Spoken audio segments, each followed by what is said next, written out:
Alien technology.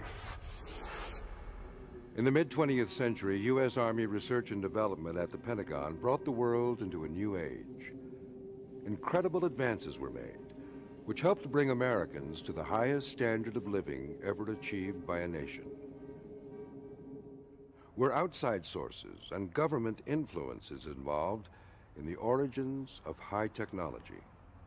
Does the new quantum leap in technological sophistication suggest the role of some outside influence? Could technology like the microchip, which is ubiquitous in our lives, have come from an extraterrestrial source? Is it alien technology? If the acquisition of alien technology is a fact, that certainly could have happened. My guess is that if we did pick up any technology at all, it would have then landed in a very sensitive, compartmentalized intelligence area in which only a very limited number of people would have access to that information.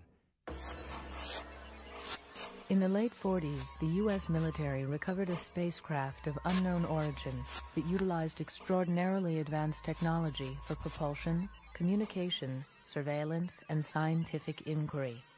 This technology was previously only theorized by scientists. This shocking discovery prompted President Harry S. Truman to organize the Majestic 12, an elite group of high-level government officials, military officers, scientists, and academicians. They devised a plan to dissect and assess the potential application of these technologies for military and commercial use. This process came to be known as reverse engineering.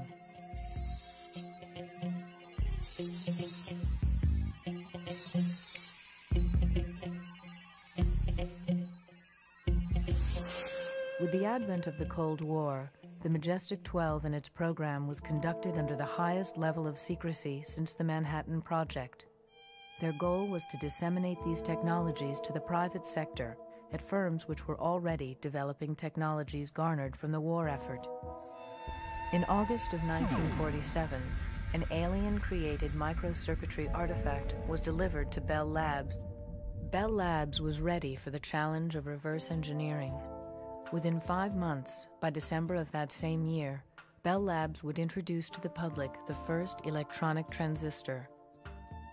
Bell Labs physicists Walter Brattain, John Bardeen, and William Shockley were the first to successfully reverse engineer microcircuitry. This first example of reverse engineered technology showed crudeness in the area of micromanipulation of particles. The revolutionary ability to control electrons would permanently replace the crude vacuum tube bulb. First of all, Shockley and his team had been working on transistor technology. Of course, nobody called it a transistor back then, but they were working on this technology, basically an electronic gate to send electrons through that was more efficient than the vacuum tube. Now, the workbench notes that they had back then, the notes themselves were reverse engineered. They didn't publish those workbench notes until after 1949. Soon, all life on Earth would be affected by this application of outside information. On the day that was declared, the day of discovery, life on this planet changed. Later, General Arthur Trudeau took over the responsibility of distributing technological artifacts from U.S. Army R&D offices at the Pentagon. Colonel Philip J. Corso, intelligence officer for Army Research and Development at the Pentagon, was the first to step forward with information about alien technology. In 1997, when Lieutenant Colonel Corso published his national best-selling book, neither the federal government nor any corporation or individual sought to discredit or refute his revelations about the Pentagon distributing alien technology to the private sector. All this was known, only it wasn't known in the form where we gave an artifact to science. We gave them research and development projects. One of the things that strikes you most about Philip Corso is not just the fact that he sounds credible, but when you go into his background and you look at the places he's been and where he served and what assignments he's had through the different wars from World War II through Korea, then back to the Pentagon, when you look at that, what you see is that the guy just rings credible. He is like rivet plate metal. Trudeau brought him in. He sat at the foreign technology desk as the deputy at that desk for 90 days, and then he went black. He went secret and became Trudeau's deputy and carry out Trudeau's own assignment, which was get this material from the spacecraft into American industry, the only place it could be safe. Are these alien technologies? What kinds of applications did we reverse engineer from outside technologies?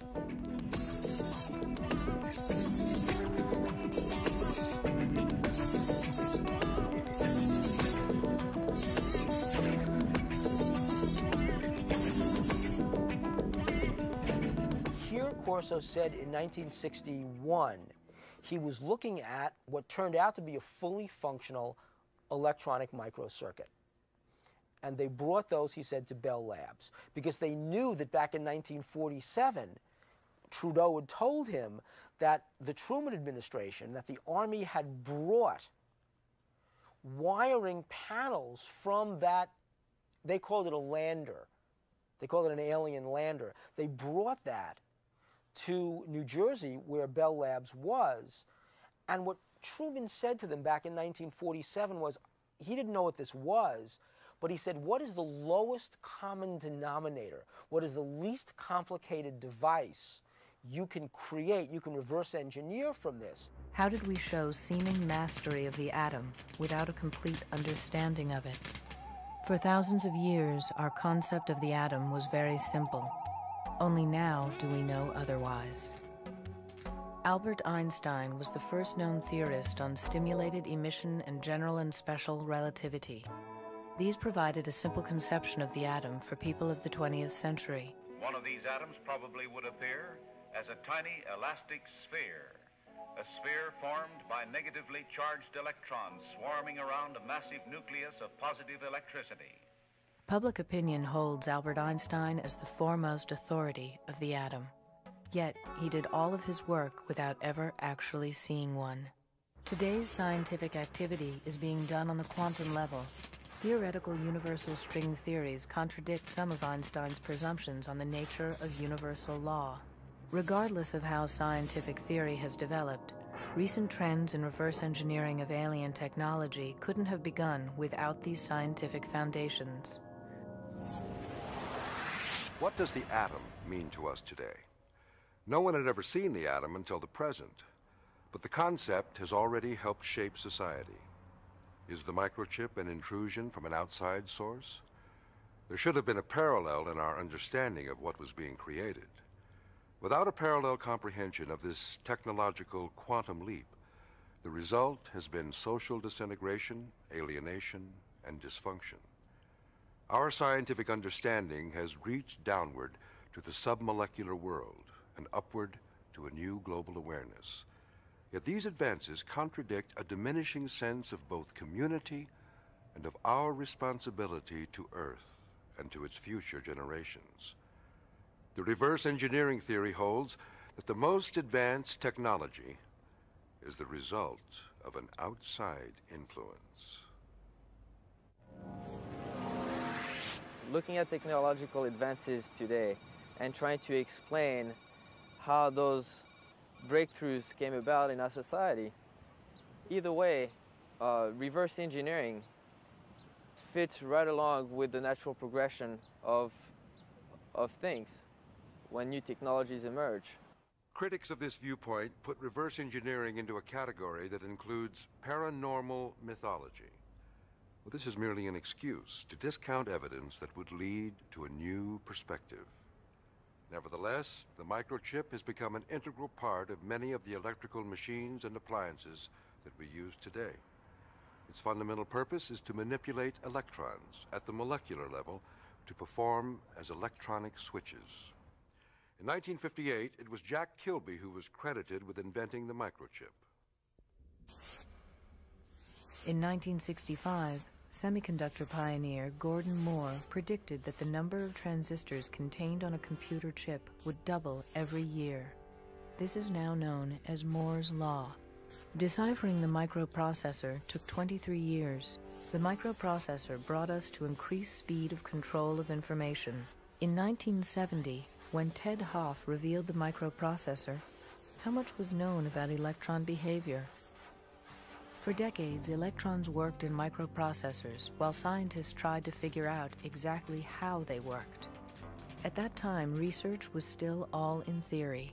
We had no understanding of micro-manipulating mechanisms, ion beam implantation, and electron beam lithography, all used now in manufacturing of electronics. Picosecond imaging circuit analysis is currently used at IBM to study the behavior of electrons in microprocessors. Circuit analysis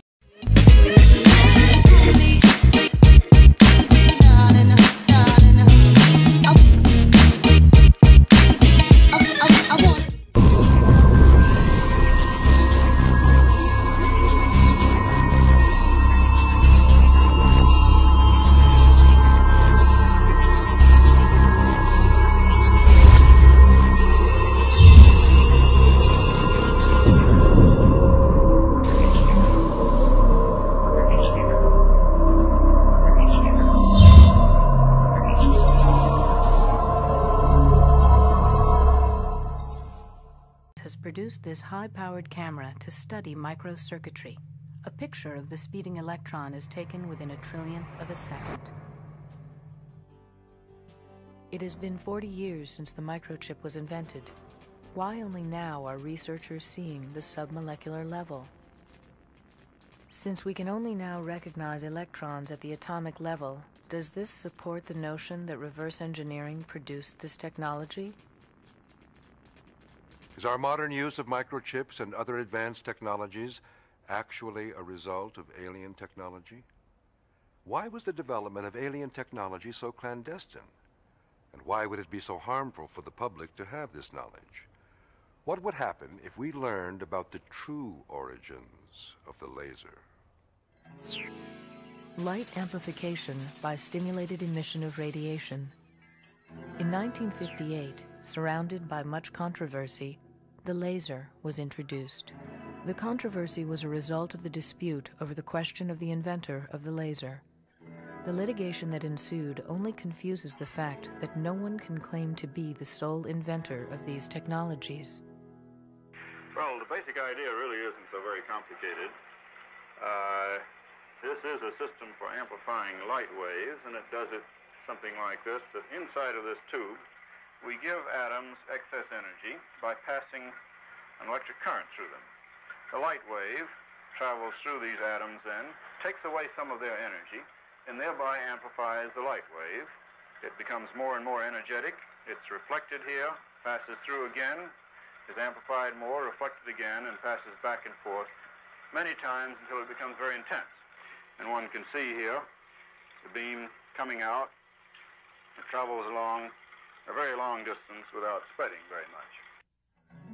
Credited as the inventors of the laser, did Arthur Scalo, Charles Towns, or Gordon Gould know where the outside information came from? The laser comes from the application of stimulated emission to a crystal. A photon is introduced through optical pumping. Mirrors are used for multiplying the emission of active photons. How was the idea of the use of mirrors introduced into laser development? This burst in radiation, as all the atoms discharge photons, results in a cascade of light. The beam generated by most lasers is pencil thin and maintains its size and direction over great distances. Army laboratory at Columbia University which staged its first test on a laser right around 1960. That's where they took the laser cutting tool. Not to say this is what a laser is. They already knew what a laser was. What they needed was a working benchmark model of what they could reverse engineer to get a quantum leap on the very technology they were trying to develop. Technology has now harnessed light. The molecular arrangement of crystal gives direction to light.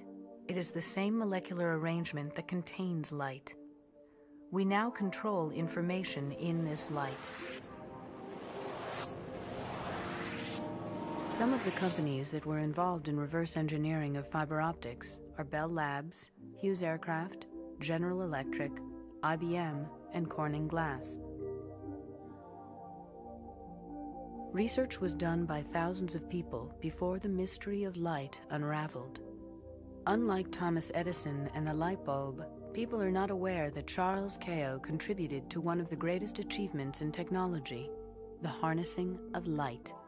Why isn't Kao a household name? Has he been lost in the process of reverse engineering?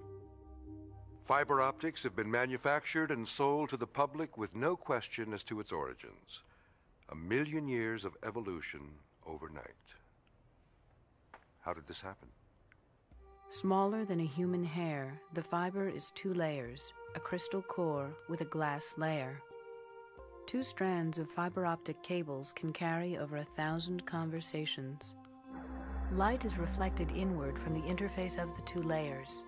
Even though alien crystal fiber applications may surpass our current scientific understanding, fiber optics is so far our greatest reverse engineering achievement. Evidence of high technology continues to surface from locations all around the world, dating back thousands of years. The precision attained by these artifacts is a paradox. Present-day scholars remain mystified by the high technology of the ancients. No accurate record has ever been found which has information about the origins of these technologies. Frank Drake, Harvard astronomer, formulated an equation to speculate at the number of intelligent, communicating civilizations there are in our galaxy. N represents the number of stars in the Milky Way galaxy. Current estimates of this number are 100 billion. P is the fraction of stars that have planets around them. Current estimates range from 20% to 50%. E is the number of planets per star that are capable of sustaining life. Estimates range from 1 to 5. L is the fraction of planets in E, where life evolves. I is the fraction of L, where intelligent life evolves. C is the fraction of I that communicate. L is the fraction of the planet's life during which the communicating civilizations live. The answer, N, is the number of communicating civilizations in the galaxy. According to Drake, even the most pessimistic estimates yield hundreds to thousands of communicating civilizations. Through the media, we are already sensitized to the possibility of alien life forms.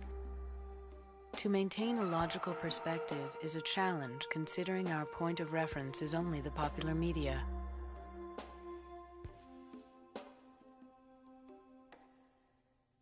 The dominant worldview that we've all been raised in for several hundred years now is that we are alone in a lifeless universe.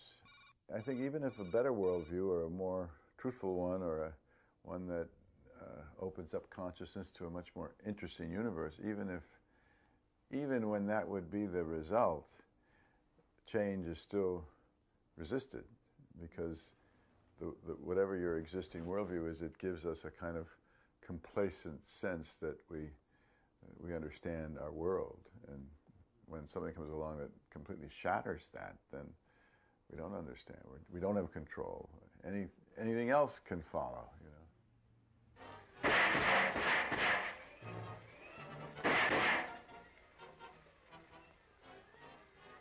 We're not human! A half a century ago, alien technology made an immediate impact.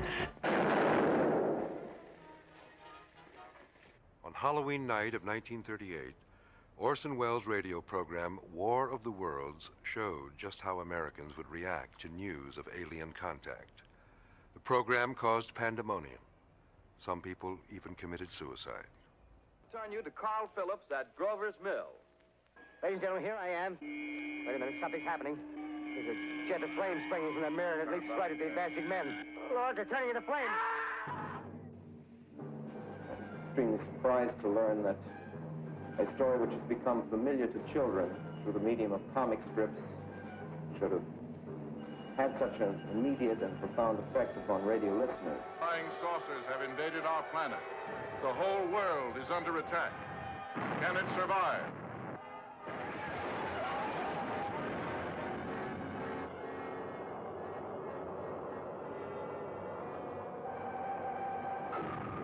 The U.S. government took note of the public's reaction to the show. Since then, the government's position has been very cautious on this topic.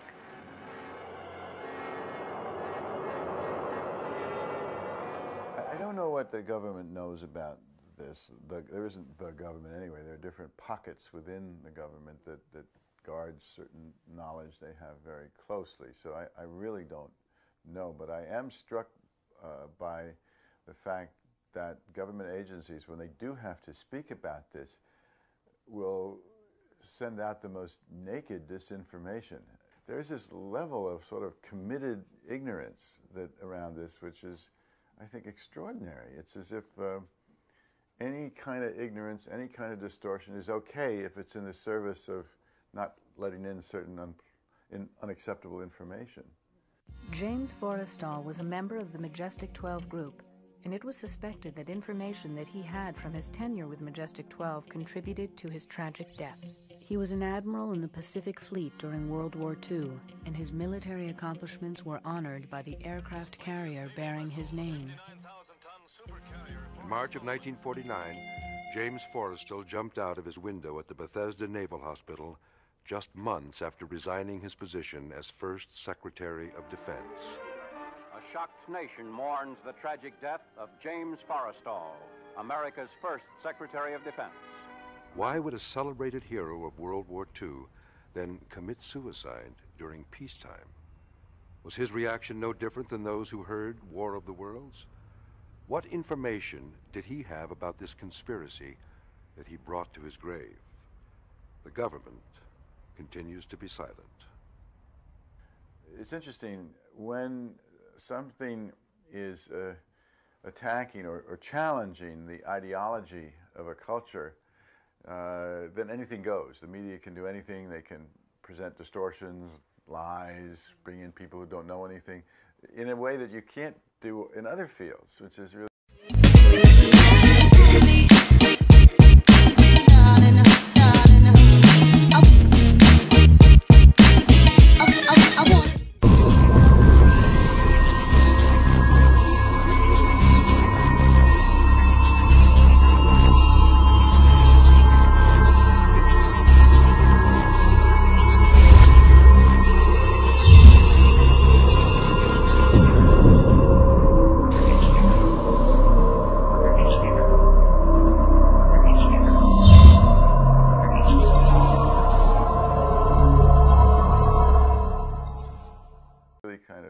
which again reflects the fact that, you know, anything but that this should be true. Any weapon can be used to fight this reality in terms of how it gets represented to the public.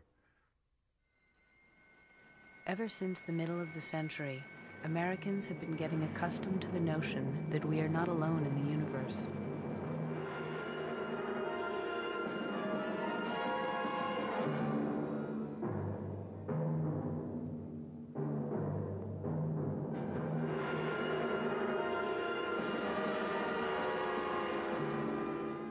I think there's no question that the tendency to show extraterrestrial encounters as either comical or sinister does influence a certain number of people who don't know any better. There's a tendency to represent the contact with whatever you want to call this, this other, this intelligence that's reaching us, tends to represent it as frightening as dark, taking over. We have to fight them, you know, sort of like movies like Independence Day, which show us somehow conquering this terrible alien invasion. The public's views showed a dramatic change during the early 60s with a boom in popularity of sci-fi movies.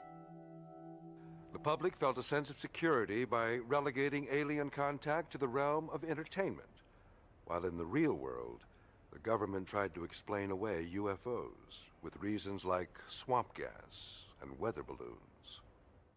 New movies and broadcasting has proved that society's views have evolved. The public is more open to this than the elite, you know, the general public. If I meet people in a bar or in the street or have seen something I've done on TV, they, oh yeah, we understand that. That makes sense. Popular culture has portrayed extraterrestrials in a more intellectual light.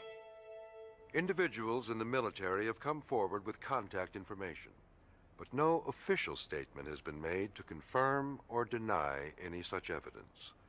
Whenever such evidence is brought forward by a private citizen, the response has generally been skepticism.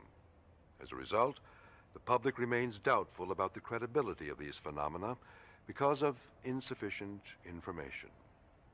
Perhaps the only logical conclusions that we can draw are the ones that come from our own self-examination.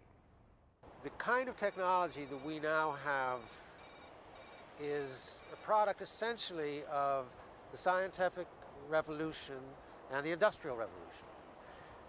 And that is why I spent so much time researching the story of the Luddites. Because the Luddites were people in England at the beginning of the Industrial Revolution who said, wait, what is this technology going to do to us particular, to our jobs, to our families, to our communities, to the environment? And they said they didn't like these new steam technologies coming in. They didn't like these new factories that were being produced because they did people out of jobs. And they said they took their torches and they took their rifles and they took their hammers and they smashed those factories. The government of England, in response to this, mounted the greatest armed force against its own citizens that it has ever done. And within about 3 or 4 years managed to put down this Luddite rebellion. And so the Industrial Revolution was allowed to proceed. These people were done out of their jobs, their communities were destroyed, the environment was black.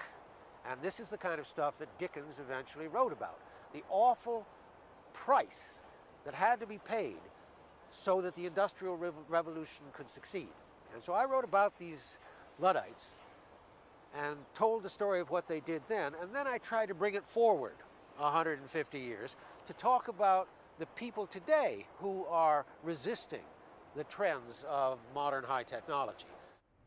The fact is that the initial big bang of technological innovation and progress was soon followed by the marriage of the military elite to private companies who exploited this technology and have made billions of dollars from it. Silicon Valley produces 68 millionaires per week. It has opened up the economy to a whole new territory. NASA Ames Research and Silicon Valley are recognizing that alien technology is now public knowledge. Yet the government is still secretive about reverse engineering that is continuing today. For example, special agents from NASA's Office of the Inspector General are investigating private entrepreneurs in Silicon Valley. On October 5th, 1999, I did a story for the San Francisco Examiner about a meeting that was going to be held here in California between people at the NASA Ames Research Center and high-tech Silicon Valley executives. We checked it out and it turned out that they were indeed going to have this meeting. Subsequent to that story, got a call from a NASA investigator that was really concerned because at that meeting they were going to be talking about propulsion technologies, and Joe Firmage was interested in those technologies because he firmly believes that there is reverse engineering of alien technologies that have helped Silicon Valley be what it is today. Thinking about the computer revolution and its effect on society, you would be blind not to realize how dangerous and pernicious and evil it has been. And I say that in the full recognition that there are individuals who have benefited from it, and that there are certain connections that have been made, and people love to have their email, and they love to be able to be online for this and that. But all of that is trivial. Trivial, whatever tiny personal enjoyments or benefits it has produced for individuals. The important thing about this technology is to see what it has done to the world. It's true that a few will be richer and richer, but what happens in a society, in a global society, where there are just a few rich and there are masses of poor? It is unsustainable.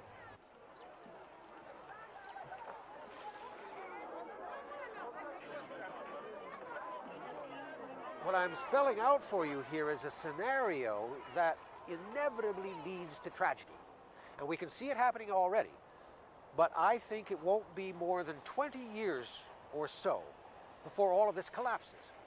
Because we have these dominant government corporate forces eating up the world, pushing people aside, and attempting to create a world that is entirely artificially, entirely technology dominated. A technosphere that will eliminate the biosphere. Alien technology causes destruction of our environment at a rapid rate. Its power is beyond what we are able to control. The destructive effects reach out to all areas of the Earth and the life that it sustains. How much time do we have before it is too late to reverse the damage from alien technology? People, disconnected from nature, abuse our ecosystem, which degrades our planet to near fatal levels. Our production of waste rivals our production of technologies that improve the human condition. Think of this. Over there on Wall Street is the beginning process by which $4 trillion is being traded around the world every single day. $4 trillion. Now, you don't trade that stuff buying and selling around the world without having an effect, a real life effect upon the jobs and the lives and the communities of people. But the psychological effects of all of this are to distance people from the real things that they need in their lives. Love, sodality, community, poetry, dreams, all of the important things. So what I see happening is an accumulation of environmental crises melding with these economic and political crises so that the whole thing collapses. Now, it's possible that the human species will survive that.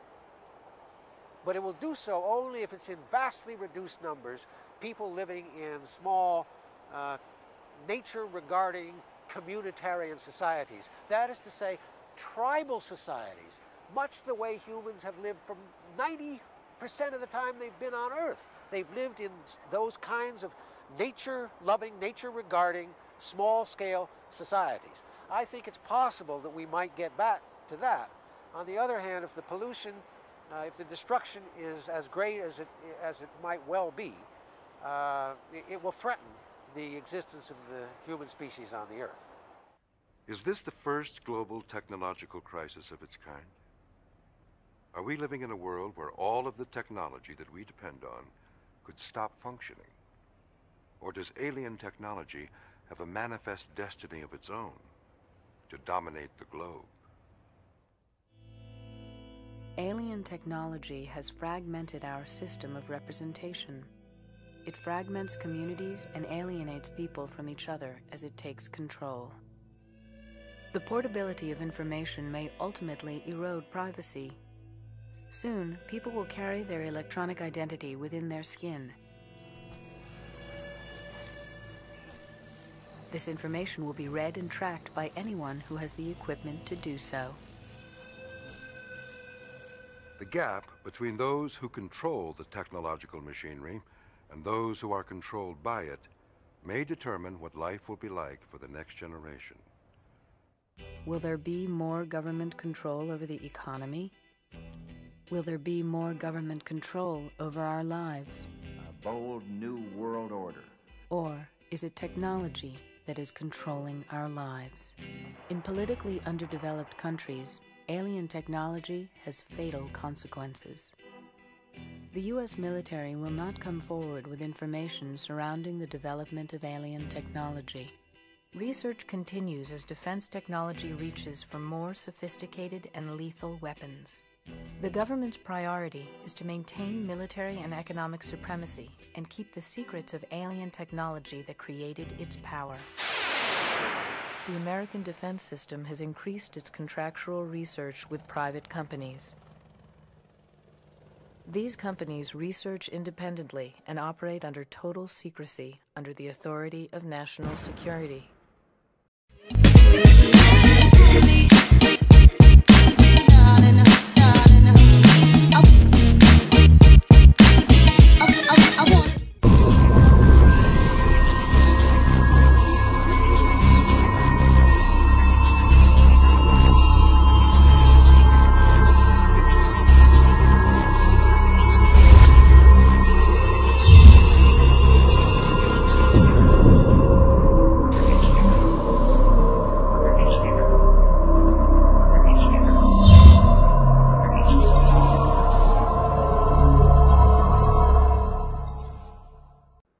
In his 1961 farewell address to the nation, President Eisenhower warned us of the dangers caused by the very situation that our country finds itself in today. In the councils of government, we must guard against the acquisition of unwarranted influence by the military-industrial complex. The potential for the disastrous rise of misplaced power exists. We must never let the weight of this combination endanger our liberties or democratic processes. Akin to and largely responsible for the sweeping changes in our industrial military posture has been the technological revolution during recent decades. Yet in holding scientific research and discovery in respect, as we should, we must also be alert to the equal and opposite danger that public policy could itself become the captive of a scientific, technological elite. The social, economic, political, and environmental consequences of the unbridled rapid growth of technology in all phases of our lives beget a fundamental question. Are we the master of or the slaves to high technology? Do we expect technology to be the solution to our problems? Perhaps we have lost the ability to reassert control over our lives. We may be so technologically dependent that any failure in the system could lead to a catastrophe like a nuclear meltdown. Can we forestall or prepare for such a catastrophe if we are unable or unwilling to address these issues now at a time of unprecedented prosperity? Every major city in the United States is a part of only 3 power grids that supply all of our energy. These systems were built on a computer language called COBOL, Common Business Oriented Language. This computing language was developed by the U.S. Navy in 1957 under the authority of Admiral Roscoe Hillenkoetter of Harry Truman's Majestic 12. Naval officer G.M. Hopper directed the group that wrote the COBOL language. Why was the U.S. Navy involved in creating a language for use in our land-based power grids? Was the Navy's programming knowledge the only way to reverse engineer alien processors?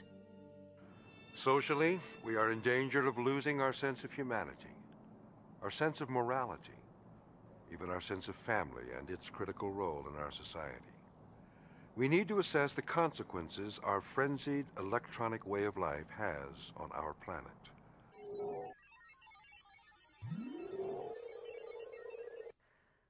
Breakthroughs in medical and drug research hold out the promise of treatment, cure, and prevention of our most dreaded diseases, even cancer and AIDS. Computer technology enhances our ability to diagnose, treat, and cure illness. Magnetic resonance imaging can provide doctors with detailed 3D images of affected organs and tissues.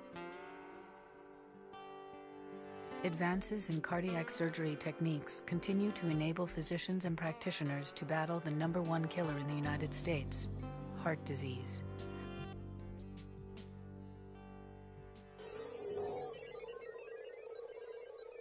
Nearly 1,000 satellites orbit the Earth daily and contribute to our increased knowledge of our planet and its atmosphere and weather. Scientists deploy increasingly sophisticated weather radar.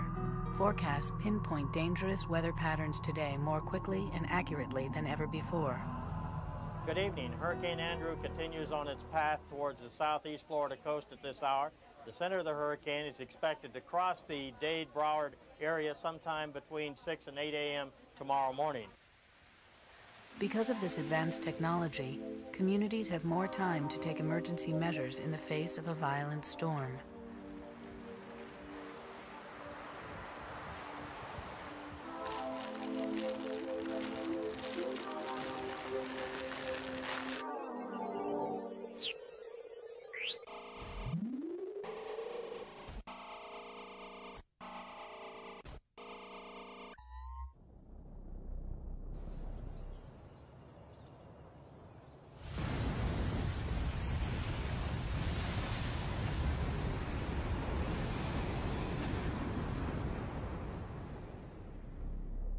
The deployment of the Hubble telescope in the mid-1990s allows man to see to the very edge of the universe.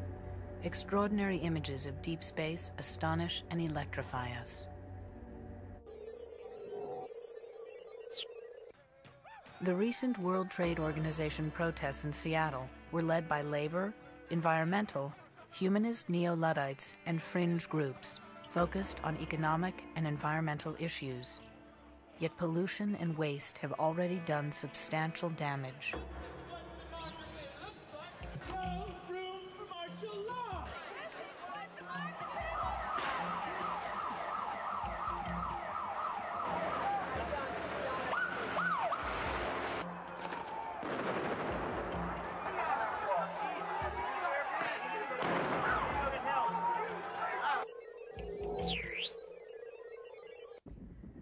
Ironically, a comparatively low-tech alternative to fossil fuel and uranium is wind power. In some regions, it provides clean, reliable energy which could significantly reduce our reliance on imported oil, coal, or nuclear power. Unfortunately, the nuclear power industry is encouraged to develop through government subsidies several times the amount that solar or wind power development will ever receive. With the internet eclipsing 1 billion pages and counting, today's e-revolution is spurring an unprecedented global economic boom. E-commerce is expected to top several $1 trillion in the next few years. Alan Greenspan, chairman of the Federal Reserve, pointed out the critical role of high technology in the growth and reshaping of our economy and society. There are few signs to date of slowing in the pace of innovation and the spread of our newer technologies that, as I have indicated in previous testimonies, have been at the root of our extraordinarily impressive productivity improvement. What is uncertain is the future pace of the application of these innovations, because it is this pace that governs the rate of change in productivity and economic potential. Since nearly any human being can link up individually to the rest of the world, the Internet may be the greatest mechanism of democracy ever made. Yet with such unlimited worldwide access to each other, how will our lives be affected? Just in the last few months, serious concerns over privacy and safety on the net have spurred government and corporate responses to arrest and prosecute hackers and other criminals.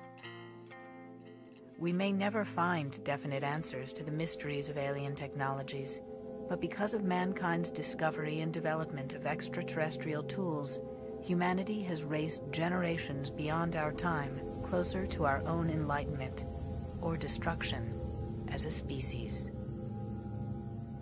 Furthermore, the rapid pace of technological change has only magnified these problems. So where does it all end? The disparity between the rich and poor nations and individuals continues to grow. The destruction of the rainforests and other habitat, nuclear proliferation, biological weapons, global warming, and ozone depletion show the immediate and direct consequences of technology gone amok. America is the largest arms merchant in the world, This undermines our credibility as a nation of peace. Recent wars in Iraq and Yugoslavia also show the trend toward high-tech electronic warfare, where drones, cruise missiles, and global positioning satellites enable the Pentagon to wage truly impersonal surgical war. Since the Big Bang of technology in the mid-20th century, we have seen the application and misapplication of this reverse-engineered alien technology in every aspect of our lives. We must raise our consciousness on a personal, emotional, global, and even spiritual level.